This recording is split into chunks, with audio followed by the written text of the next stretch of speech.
Ikipe ya Rayon Sport yatandukanye na Serumogo Al. Ikipe ya Rayon Sport ndashimiye Richard yafashe indege yerekeza muri Uzbekistan ahagiye gukora igeragezwa. Ikipe ya Rayon Sport nyuma yo gutakaza umukino n'ubundi yakomeje kuvugwa byinshi. Abaye byinshi cyane muri uyu mukino. Ikipe ya Rayon Sport yaratsinzwe, itsindwa ibindi bitego 4 kubusa muri match ya Al Hilal yabaye kwa gatandatu abantu bari kurikiye kuri Radio Rwanda no kuri Magic Sport TV. Iyi match ikirangira habaye ibintu byinshi cyane.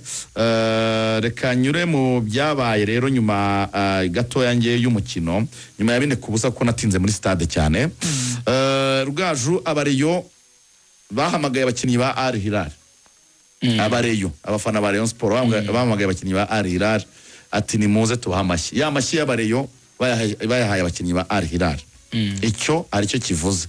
Yego. Abafana kandi ntibigeze bishimira ko umutoza yashyize kuri bench Kabange agakinisha Serumogo. Buri kanya babaga bari marasa mutoza gusimbuza. Bakomeje kuririmba Asman Ndikumana mu kino hagati bagaragaraza ko babajwe no kuba yahanishijwe kudakina uyu mukino. Mu mukino mo hagati Rigoga barahamagaraga bakavuza induru bati Asman. Bari kuririmba ko nta mutoza bafite. Nyuma ya match ikirangira bararimbaga ngo nta mutoza dufite bakabigira imbyino. Hashize iminota mike barongera bararirimba bati abayobozi bakwiriye kwegura.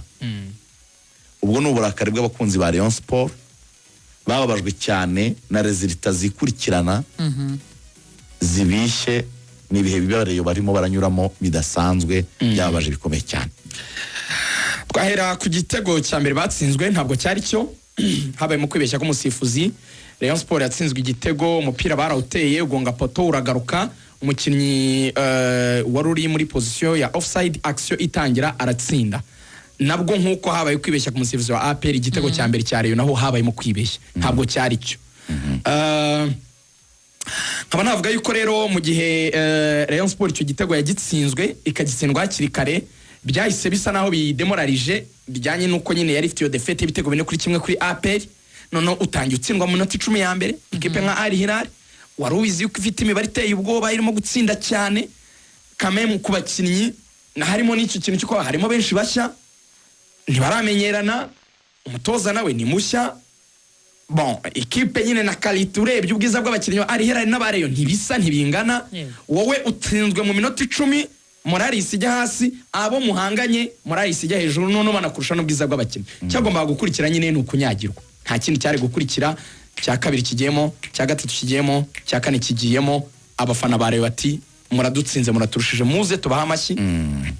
Hanyuma bati abafana nyine bafite uburenganzira bwabo ibyo ntago biri violent batubiyoze ni bweguri ibyo bijya ntacyo bivuze as long as utabuteye amabuye cyangwa ubusagarire kubivuga mu magambo nta mutoza dufite nta buyobozi dufite cyangwa nta bakinnyi dufite udakoze igikorwa cyose kindi ibyo urabyemerewe bikarangira aho muri stade ugataha amahoro kuvuga rwose n'ubuntu ntugire ikindi gikorwa nta nagacupa wemerewe gutera vuga ati baratwibye ati ariko birangiriraho. Rero nje navuga yuko kuri Rayon Sport no tuntu tubiri cyambere nkuko yavuze bashaka kugurisha Richard miliyoni nko 35 by'amadolari cyangwa se 30 na gutyo Serumogo y'umwara yibonye ko yagiye muri Sudan. Icyambere umwaka uzagora Rayon reka nkoresha kubera impamvu nyinshi z'impinduka bagiye bagira n'akajambo kamwe.